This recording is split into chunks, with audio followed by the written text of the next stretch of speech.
Good morning, all of you. Now I am going to start the new chapter of mathematics, that is the third chapter of trigonometry, trigonometric ratios of complementary angles. थोड़ा सा पहले से revision कर लेते हैं, है ना। जो चीज़ इस चैप्टर में आपको इस्तेमाल आएगा और पहले आप पढ़ चुके हैं। एक राइट एंगल ट्रायंगल में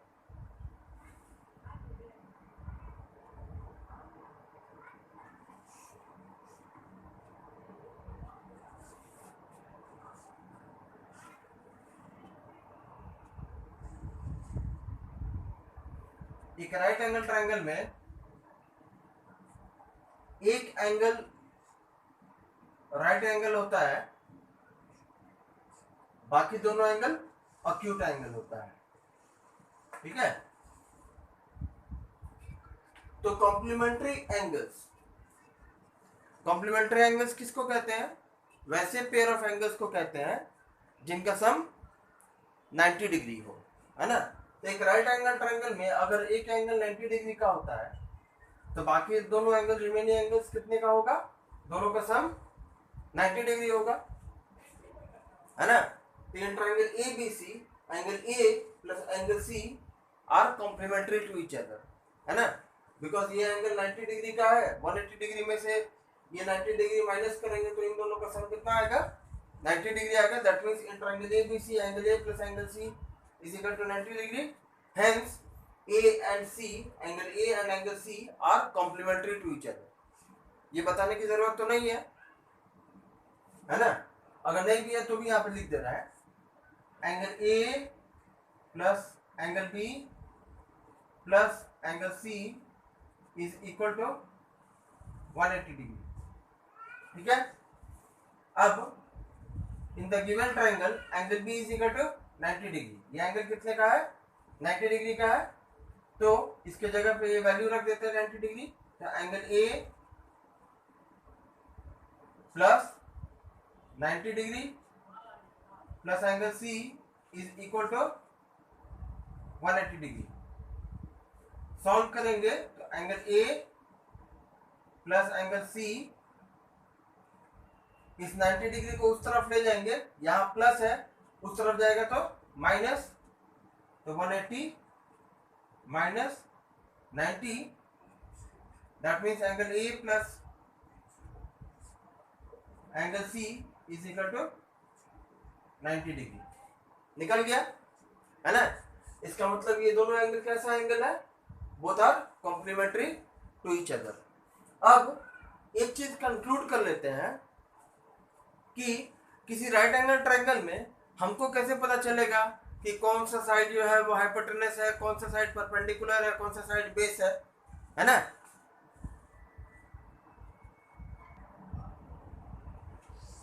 तो तरीका क्या था कि 90 डिग्री के सामने वाले साइड को, 90 डिग्री के सामने वाले साइड को कहते हैं हाइपोटेनस, है ना। अब परपेंडिकुलर और बेस कैसे डिसाइड होता था? ये डिसाइड करता है एंगल थीटा। थोड़ी देर के लिए मान लेते हैं कि एंगल सी थीटा है। ठीक है, तो थीटा के सामने वाला साइड परपेंडिकुलर, और जो थर्ड साइड बच गया वो हो गया बेस। ठीक है, तो इसके हिसाब से इस ट्रायंगल ए बी सी में ये पता है कि कौन सा साइड हाइपोटेनस है, कौन सा साइड परपेंडिकुलर है, कौन सा साइड बेस है। चेक करने के लिए अगर हम थोड़ी देर के लिए लिखें इस डायग्राम के अनुसार, अगर साइन थीटा लिखना होगा तो साइन थीटा क्या लिखाएगा? क्या फॉर्मूला होता है? Perpendicular by hypotenuse. ठीक है, इस डायग्राम के अनुसार परपेंडिकुलर क्या है? 90 डिग्री के सामने वाला साइड हाइपोटेनस है और थीटा के सामने वाला साइड परपेंडिकुलर है। तो परपेंडिकुलर क्या हो गया? ए बी, और हाइपोटेनस हो गया ए सी। तो ए बी बाई ए सी। ठीक है, साइन थीटा यहाँ पे कितना निकला? ए बी बाई ए सी। ठीक है, अब अगर इसी ट्रायंगल में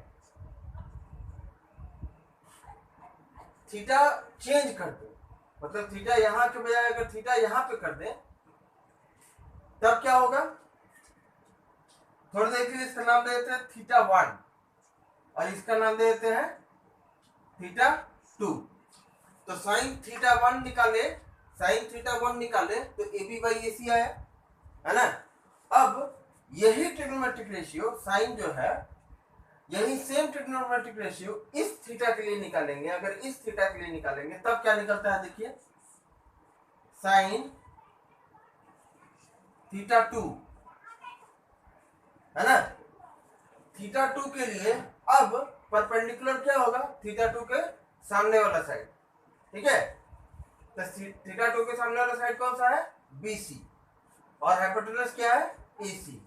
तो यहां पर भी perpendicular by hypotenuse, sine theta का फॉर्मूला होता है परपेंडिकुलर बाय हाइपोटेनस। लेकिन इस थीटा 2 के लिए परपेंडिकुलर चेंज हो गया। थीटा 1 के लिए परपेंडिकुलर AB था, लेकिन थीटा 2 के लिए परपेंडिकुलर क्या हो जाएगा, BC। हाइपोटेनस वही है, हाइपोटेनस वही है, सेम AC, है ना। इस दोनों कंक्लूजन से हमको क्या पता चला कि अगर थीटा चेंज हो जाता है, अगर थीटा चेंज हो जाता है तो ट्रिग्नोमेट्रिक रेशियो का मैग्नीट्यूड चेंज हो जाता है सेम ट्रायंगल के लिए। एक ही ट्रायंगल के लिए साइन थीटा 1 निकाले तो आया AB बाई AC, और साइन थीटा 2 निकाले तो आया BC बाई AC, ठीक है। तो कंक्लूजन क्या निकला कि एक कॉम्प्लीमेंट्री एंगल लेते हैं, उसके लिए जो ट्रिग्नोमेट्रिक रेशियो निकालेंगे उसका मैग्नीट्यूड कुछ और आएगा, और दूसरा कॉम्प्लीमेंट्री एंगल लेते हैं, उसी ट्रिग्नोमेट्रिक रेशियो साइन यहां पर भी है, साइन यहां पर भी है ना।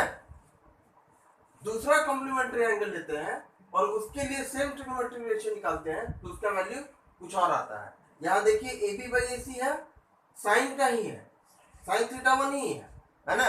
लेकिन थीटा 1 के बजाय अगर साइन थीटा 2 निकालते हैं तो AB बाई AC नहीं निकल रहा है, BC बाई AC निकल रहा है, ठीक है। तो कंक्लूजन क्या निकला, when we will change the angle theta, the value of the same trigonometric ratio will also change, ठीक है। तो इस चैप्टर में हमको क्या पढ़ना है, इस चैप्टर में हमको ये पढ़ना है कि अगर किसी राइट एंगल ट्रायंगल में किसी एक एंगल थीटा के लिए कोई एक ट्रिग्नोमेट्रिक रेशियो का जो वैल्यू होगा, है ना, वही वैल्यू दूसरे किसी ट्रिग्नोमेट्रिक रेशियो का भी हो सकता है अगर एंगल थीटा चेंज कर दे तब, ठीक है। तो यहां पर अगर मान लो हम लिखते हैं कि ये BC by AC, BC by AC, है ना। ये BC बाई AC और क्या इस ट्रायंगल में निकल सकता है, हम लिखते हैं यहां पर BC बाई AC। अगर पहले थीटा के लिए देखें, पहले थीटा के लिए देखें तो BC क्या है, बेस, और AC क्या है, हाइपोटेनस, ठीक है। BC क्या है, इस एंगल थीटा के लिए BC क्या है, बेस, और AC क्या है, हाइपोटेनस, BC AC। तो बेस बाई हाइपोटेनस किसके लिए, थीटा 1 के लिए, ठीक है। अब बेस बाई हाइपोटेनस कौन सा ट्रिग्नोमेट्रिक रेशियो होता है, अगर थीटा 1 में और यही BC बाई AC जो कि साइन थीटा 2 है, साइन थीटा 2 है, थीटा 2 के लिए, साइन थीटा 2 के लिए BC बाई AC, हमको चेक क्या करना है कि यही ट्रिग्नोमेट्रिक रेशियो, यही वैल्यू क्या किसी और ट्रिग्नोमेट्रिक रेशियो का वैल्यू हो सकता है। तो अगर हम चेक करते हैं तो थीटा 1 के लिए अगर चेक करते हैं तो देखते हैं BC बाई AC आया बेस बाई हाइपोटेनस। फॉर्मूले के अनुसार बेस बाई हाइपोटेनस क्या होता है, cos थीटा 1, यहाँ पे थीटा 1 है ना। तो cos थीटा 1 आया क्या, बेस बाई हाइपोटेनस जो कि है BC बाई AC। तो यहां से अगर कंक्लूड करें तो क्या निकला, यहां से अगर कंक्लूड करें तो क्या निकला कि एक ट्रिग्नोमेट्रिक रेशियो जो किसी एक एंगल थीटा के लिए वैल्यू है वही वैल्यू दूसरे ट्रिग्नोमेट्रिक रेशियो के लिए कॉस वैल्यू है। जो यहाँ पर साइन है वही यहाँ पर कॉस है। तो इस दोनों को अगर कंक्लूड करके लिखे, है ना, अगर मान लो ये इक्वेशन 1 है और ये इक्वेशन 2 है, तो फ्रॉम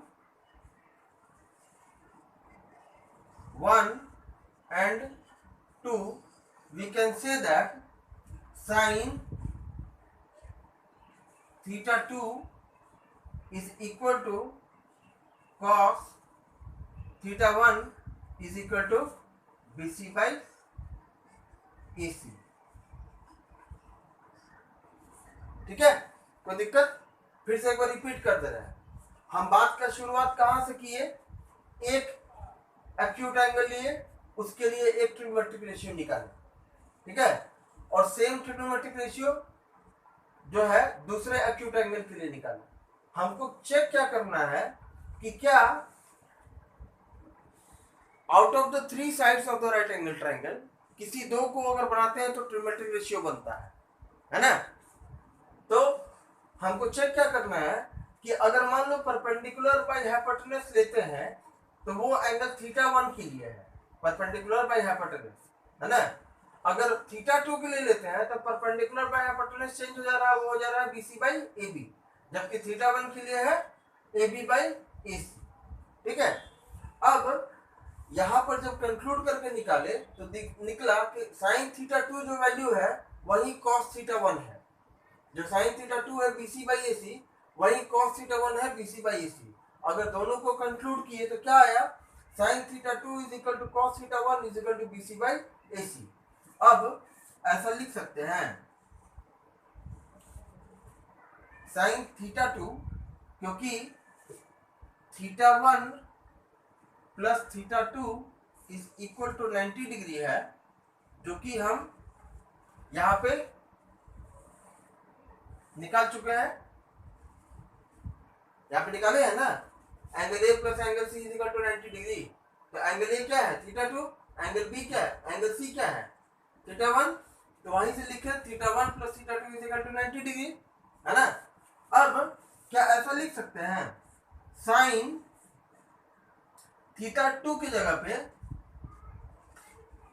90 माइनस थीटा 1 लिख सकते हैं। अगर यहाँ पे थीटा 2 का वैल्यू निकालना है, इसको उस तरफ ले जाएंगे तो ऐसा निकलेगा theta 2 is equal to 90 minus theta 1।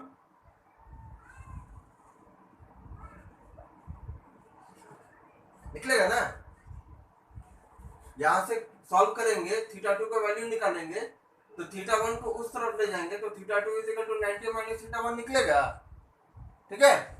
तो इसी थीटा 2 की जगह पर 90 माइनस थीटा 1 यहाँ पे अगर हम रख दें तो ऐसा कह सकते हैं कि sine 90 minus theta 1 is equal to cos theta 1 is equal to BC by AC। यही आपके इस चैप्टर का कंक्लूजन है, ठीक है। कंक्लूजन क्या होगा? अगर मान के चलो कि कोई एक एंगल थीटा है ना, तो उसके लिए हम क्या लिख सकते हैं कि cos theta is equal to sine 90 minus theta, ठीक है। Cos theta is equal to sine 90 minus theta. इसी का उल्टा sine theta is equal to cos 90 minus theta. समझ में आ गया? तो साइन का पेयर बनेगा कॉस के साथ, है ना। सेक का पेयर बनेगा कोसेक के साथ और टैन का पेयर बनेगा कॉट के साथ, ठीक है। अगर उसके हिसाब से फॉर्मूला चेक करें तो अभी देखिए जस्ट इसके अगले वीडियो में हम इसको एक्सप्लेन करेंगे कि कैसे हमको फॉर्मूले को इस्तेमाल करना है। यहाँ पे हम एक करके बताए हैं, बाकी भी चेक करिएगा तो वैसा ही आएगा।